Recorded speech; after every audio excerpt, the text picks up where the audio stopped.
following is a paid program. Talk 103.7 WTIP and Cable Channel 7 welcome you into Financially Speaking with Jim Taunton. Find us live on radio, TV, the IBX Media app, and on YouTube. Just search Financially Speaking NC or get the link at WTIPFM.com. The opinions expressed in this show are for general informational purposes only and not intended to provide specific advice or recommendations for any individual. To determine what investments may be appropriate for you, consult with your attorney, accountant, financial, or tax advisor prior to investing. Securities and investment advisory services are offered through Genoa Wealth Management Incorporated, member FINRA SIPC. Now, here's your host for Financially Speaking, certified financial advisor, Jim Taunton. Hello and welcome to Financially Speaking. Jim Taunton here, your host for the next 30 minutes. Glad you joined me. And I do hope you'll be glad when it's all done. And as always, this is a listener participation program, which means we'd love to have a phone call from you, a financially related question. And if you call with a question, your name goes into the drawing for the Dinner Fortuitata Vola. I'll even pay the tip. And again, I eat there at least once, if not twice a week. Love the place. Great place to eat. So yes, this program may be the only one on the air that gives away something for asking a question. You don't have to answer a question. Not doing any trivia contest or anything here. So call me with a financially related question, because I know if you call, it's something that you want to know. You want to know an answer, and it might be important to you. So the number here is always area 252-561-TALK, 561-8255, 561-8255. And if you call during the break, I'll take your call first when we come back. I'll talk to you in about 2 minutes.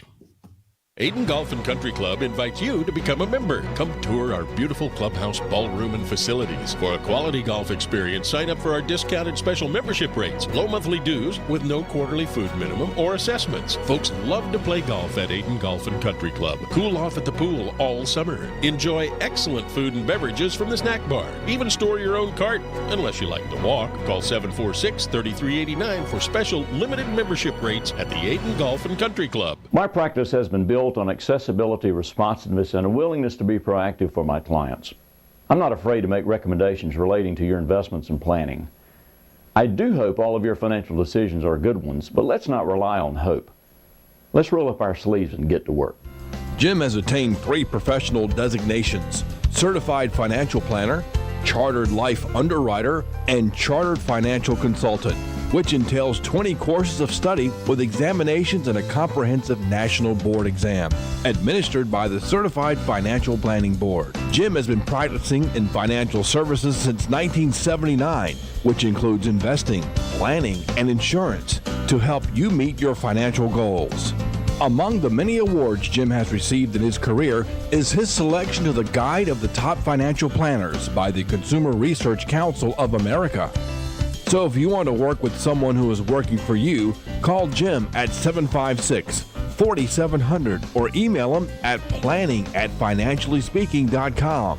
That's 756-4700 and planning@financiallyspeaking.com.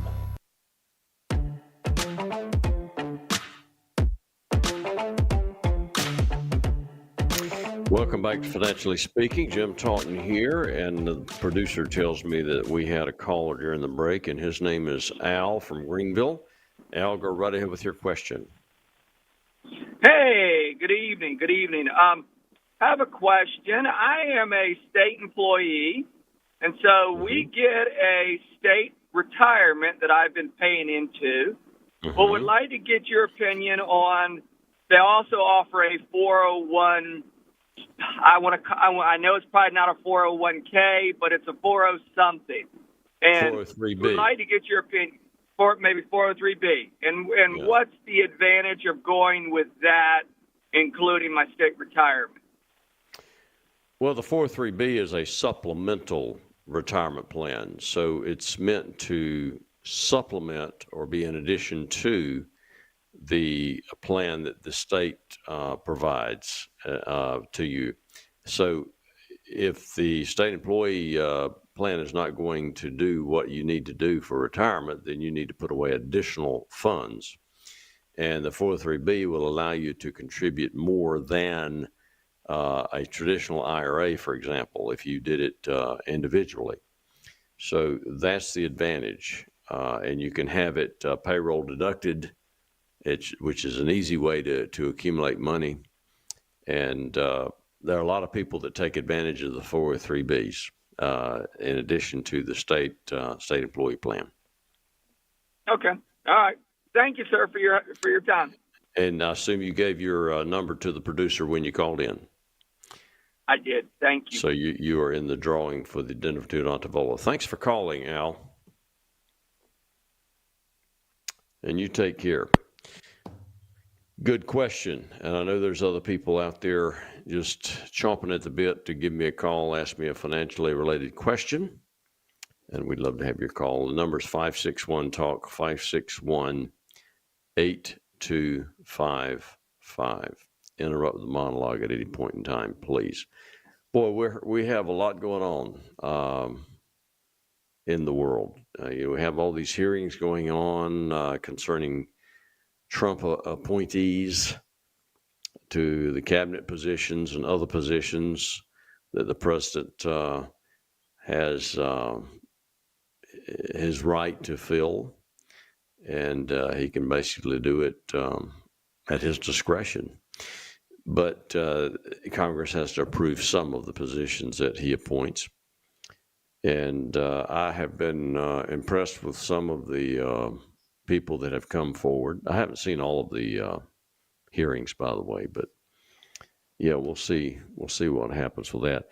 And we had a horrific air tragedy in D.C. Just a terrible thing.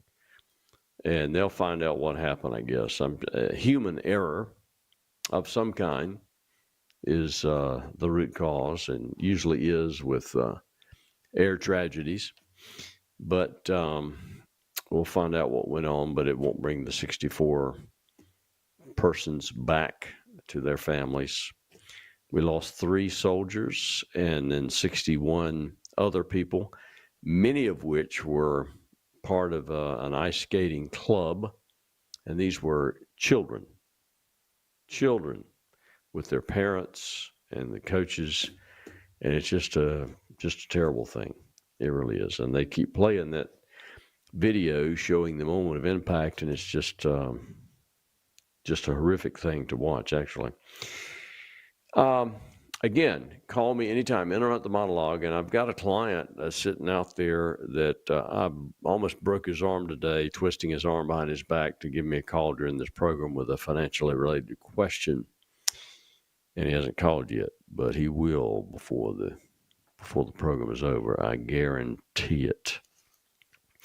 Anyway, I've told you many times that much of what I discuss on this program comes from real life cases, clients that I've met with possibly during the week. And I've got a good one for you. Well, let me start off by making a statement or two. Estate planning. Now, I know estate planning probably better than most. And the reason is I conducted estate planning seminars with a local estate planning attorney at the Washington Civic Center for about 5 years, some time ago. This was, it might be 20 years ago now. Did it for about 5 years, and then the estate tax law went into flux. We just did not know what to tell clients because we didn't know where it was going to land. And so we ceased and desisted with the estate planning seminars. Although I built a fairly large practice in Washington area from those seminars.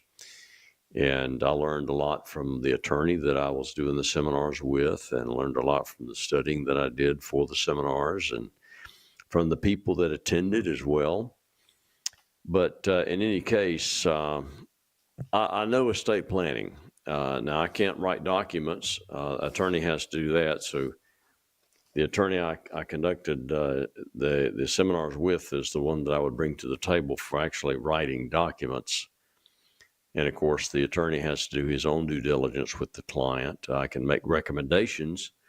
I can tell clients what I think should happen. And then when we go to the attorney's going to ask his own questions or her questions and determine what they think needs to happen.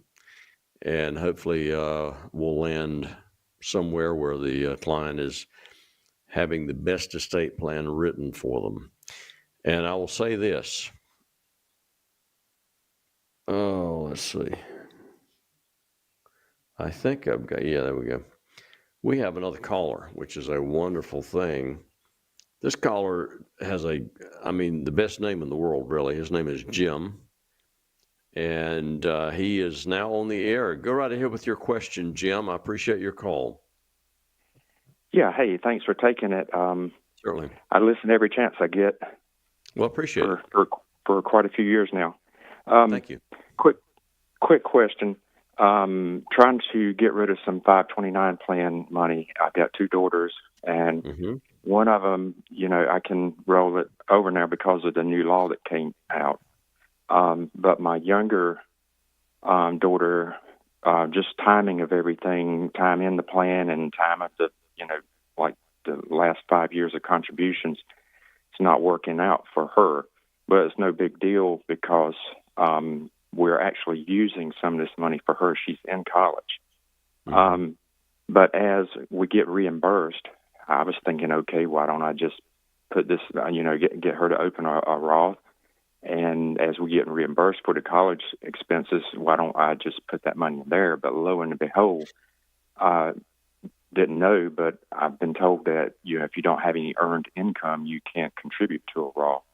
That's correct. So one of the broker employees that I was talking with said, well, why don't you just open a brokerage account for her and put it in that? So I guess my question to you, and we put it in there and then invest it amongst some ETFs or something.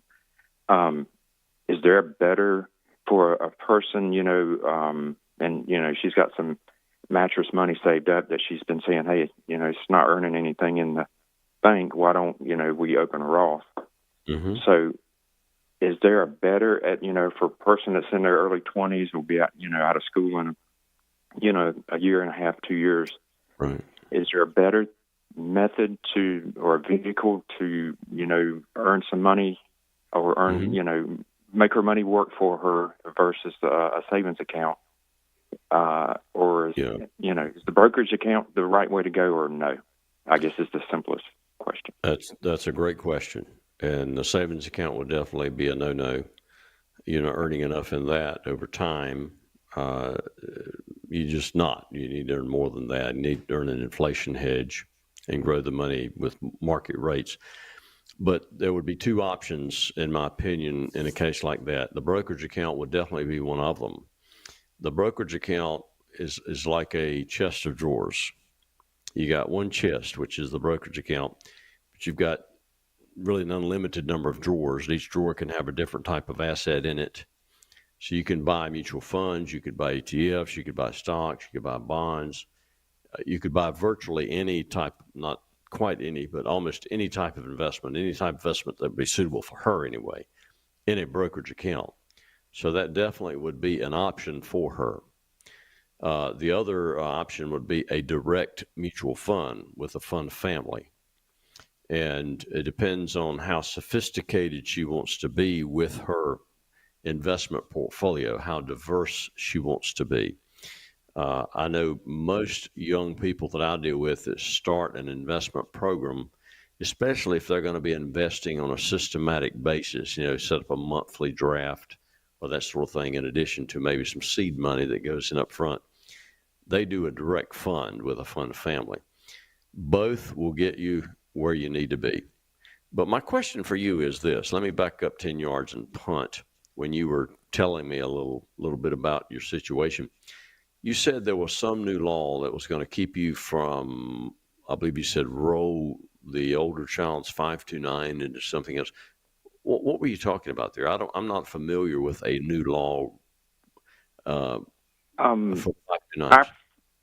I forgot the name of the act, but it's basically if you've got old 529 plan money laying around and the kid's out of college or didn't use it for some reason, then you can roll it into a Roth tax and penalty free. But it had to have been in existence, I think, for 15 years, and any of the contributions in the last 5 years.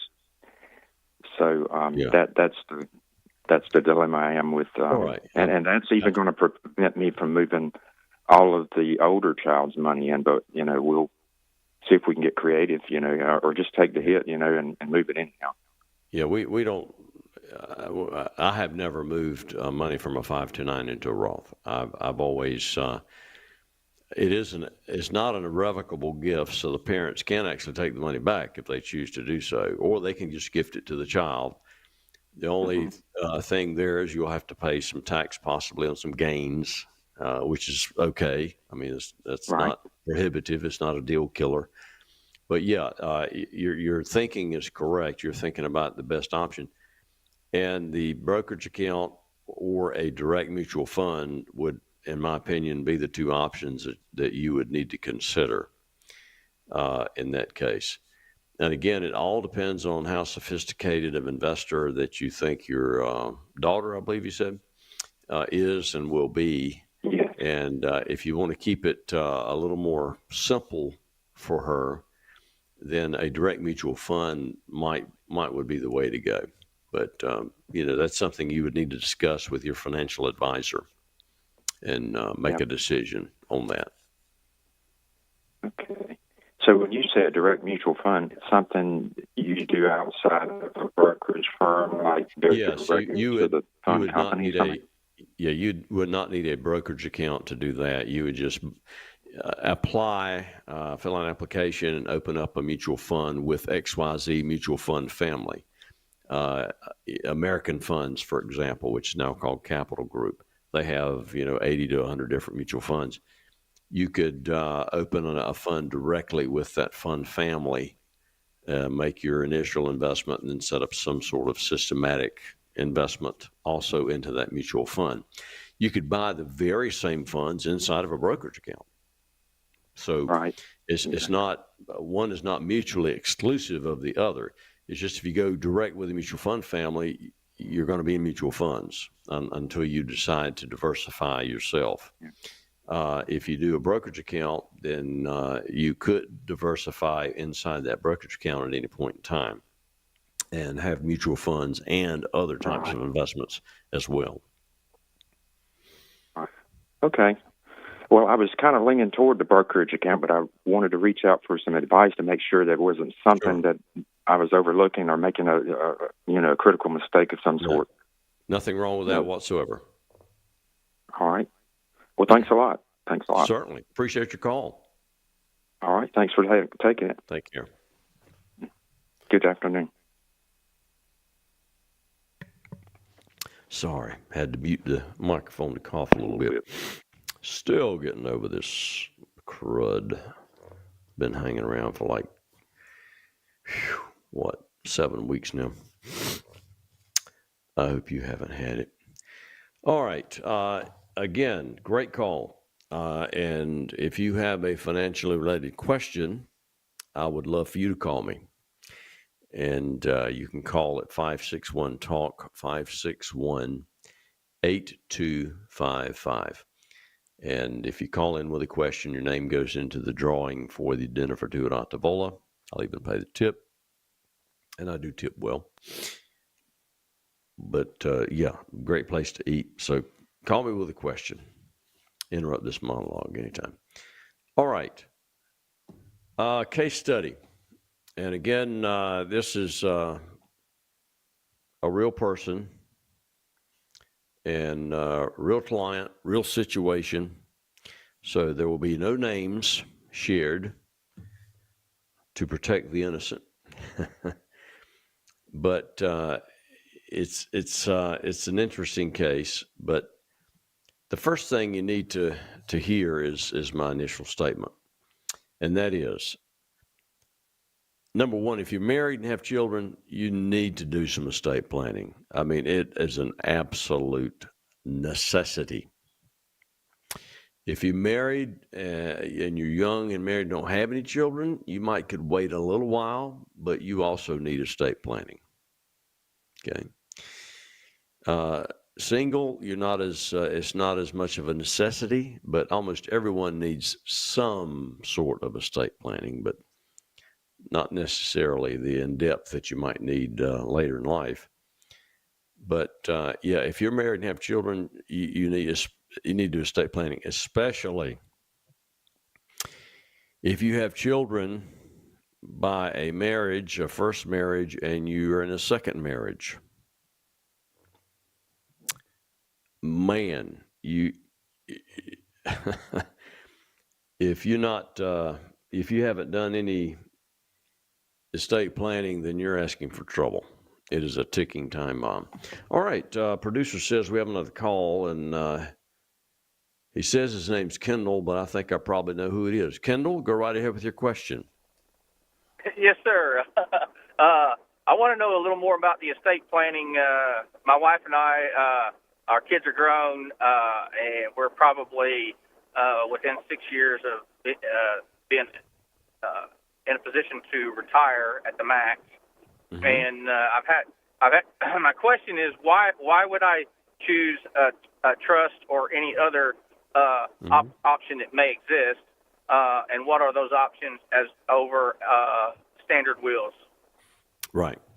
Great question, Kendall. And by the way, you're not the person I thought you were going to be. So I apologize for saying you weren't who you thought you were. You are Kendall, for sure. Most people use a will as a primary estate planning document, and I think that's perfectly fine. There are some that prefer to use a trust. But I will say that the vast majority of people that use a revocable living trust, which is the correct title of the trust, probably don't need to. And here's why. Every financial asset that you own, and I'm talking about bank accounts, investment accounts, retirement plans, IRAs, annuities, all of those financial assets can be given to a beneficiary via a beneficiary designation. Certain assets like annuities and IRAs, life insurance, for example, they inherently have a beneficiary designation. When you open the account, you select the beneficiary of the account.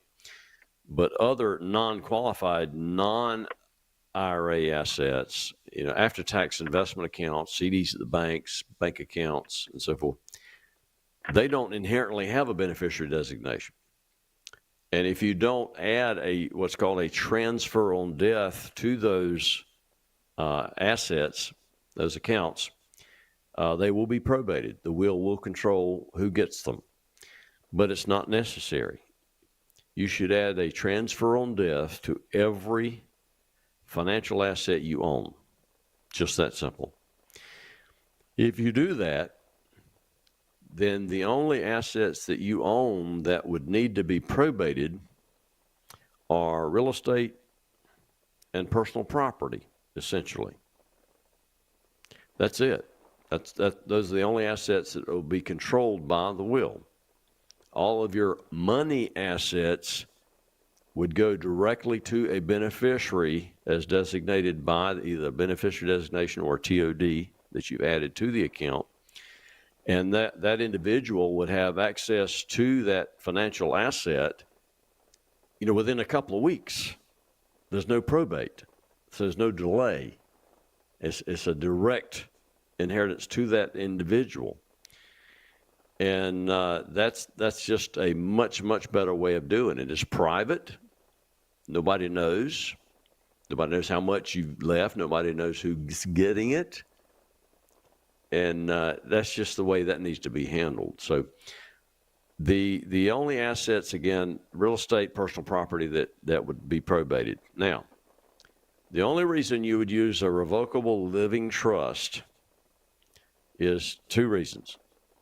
and neither of them is reducing taxes. That is the fallacy that most people are misled by. And some, years ago, there were attorneys holding revocable living trust seminars that were saying things about reducing taxes. Not so. Does nothing for taxes whatsoever. The only thing that a trust will do is it expedites the transfer of ownership. It happens a little faster than if the will was controlling the asset and the asset was having to be probated. Also, it's private. Whatever assets are given to someone via a will and probated, it's listed at the courthouse. So anybody can go to the courthouse if they were extremely nosy and pull up, your list of assets, and they could know who got what and so forth. Now, those things typically are not a huge concern when it comes to real estate and personal property. When you've done the transfer on death forms for all of your non-IRA and after-tax assets and your IRAs and life insurance and annuities and all that have a beneficiary designation, when all that's taken place, they're going to get all the money immediately, basically. So having a slight delay on the real estate and the personal property transfer is not quite as essential. So, and the revocable living trust is slightly more expensive. I will say that there are certain makeups of assets for individuals that they would benefit from a revocable living trust. Not going to get into those, but I'm just going to tell you that in most cases, it would not be necessary to have that. Matter of fact, when you do a revocable living trust, you still have a will. You still you have what's called a pour-over will, typically, when you do that. And that's when you do some estate planning and use actually a credit shelter trust. I'm sorry, not a revocable living trust. But that's when you're trying to reduce estate taxes. But again, that's not a concern for 99.99% of people either, because we have such a high exemption right now from estate taxes. And we don't have an inheritance tax. That was done away with a long time ago. That was a state-level death tax. So it's a long answer to your question, but did I cover it pretty well, or do you still have a lingering question? You did. I do have a lingering question, and okay. The financial accounts I get, that makes a lot of sense, and that's why it's set up right now for us. The house is, you said there's no inheritance tax. Is that only on financial accounts, or does that include our real estate? There is no inheritance tax whatsoever, but that was the state level. There's a federal estate tax, which is a different animal altogether. That's federal level. But right now, an individual can leave. The number changes every year, and a lot of times I'll just Google it and look it up and remind myself when I'm in conversation with a client. But somewhere around $12 million, maybe 13, an individual can leave to anybody he wishes at his death or her death with no federal estate tax. And if you do just a little bit of estate planning, you can capture both spouses' exemption amounts and leave $26,000-ish, based on what the exemption is at that time, to family without any federal estate tax. That's why I say the vast majority of people, federal estate tax will not come into play at all. So you have, right, okay. The only cost would be any probate costs that you would pay, and it's very little in North Carolina, very little. So you should be fine. Oh. I have music in my ear. That means I'm out of time, bud. Thank you. We had 3 great calls, including yours, and you've taken me right in to the end of the program, and I appreciate your calling. All right. Thank you so much. Have a good evening. Yes, sir. You too. As always, this is Jim Taunton, helping you make all of your decisions, financial decisions, good ones. Take care.